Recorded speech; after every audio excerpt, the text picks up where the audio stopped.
Good morning, ladies and gentlemen. My name is Joker, a Chinese Chinese interpreter based in London. This speech is suitable for consecutive interpretation with notes and without notes. The examples are easy to visualize. In my previous part of the speech, I talked about the aging issue around the world and some reasons for that in China. And in this part of the speech, I'm going to talk about some consequences, especially two phenomena in China. So, what are the consequences?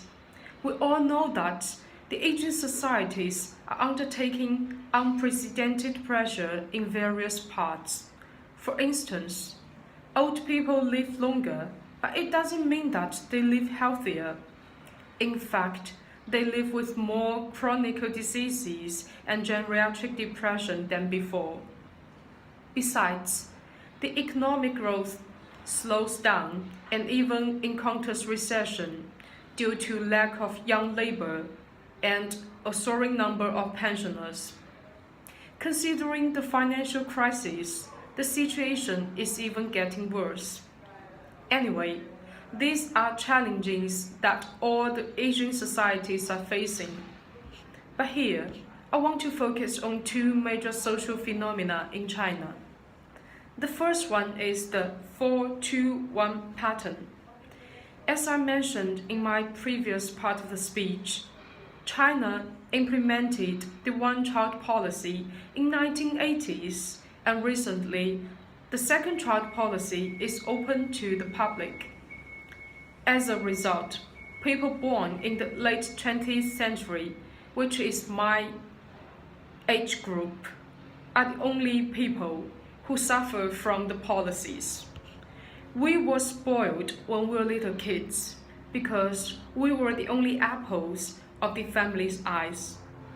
But now we have taken on the responsibility to support two generations, including 4 of the grandparents and 2 of our parents. So that is why it is called the 4-2-1 family pattern. So how does it feel? It's like you stand on the tip of a pyramid initially, and all of a sudden, the pyramid goes upside down. It's even more stressful than you just slide to the bottom of the pyramid. If this phenomenon is interesting, then the next one I'm going to talk about is very provoking. Last year, a piece of news shocked every individual in China. An old man fell in the street and got help from a young stranger. However, instead of being grateful, the old man accused the young man of pushing him to the ground. Since then, the whole generation has been in the fear of the senior phobia. Well, I don't care about what others will do, but I will definitely help. Not because how virtuous I am, but because of the experience of my 83-year-old grandma. One day, it was around 6 a.m., and she got out alone. Suddenly, she fell on the street, and no one helped.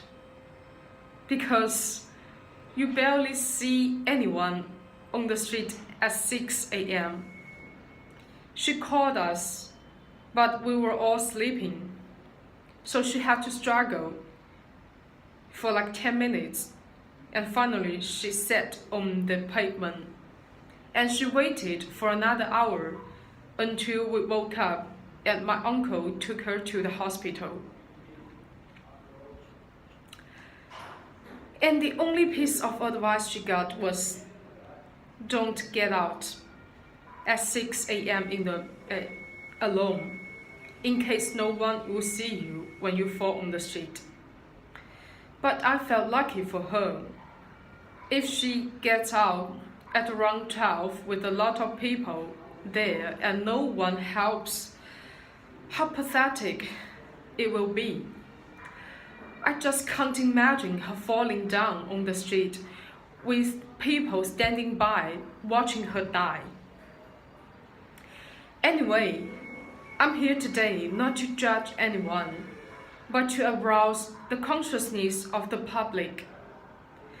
It is not only the government's responsibility to take care of the aging issues, but our right to fight for our later life in our old age. In conclusion, if we don't want to be mistreated in our 80s, then we have to handle the situation from right now. Thank you very much for your attention.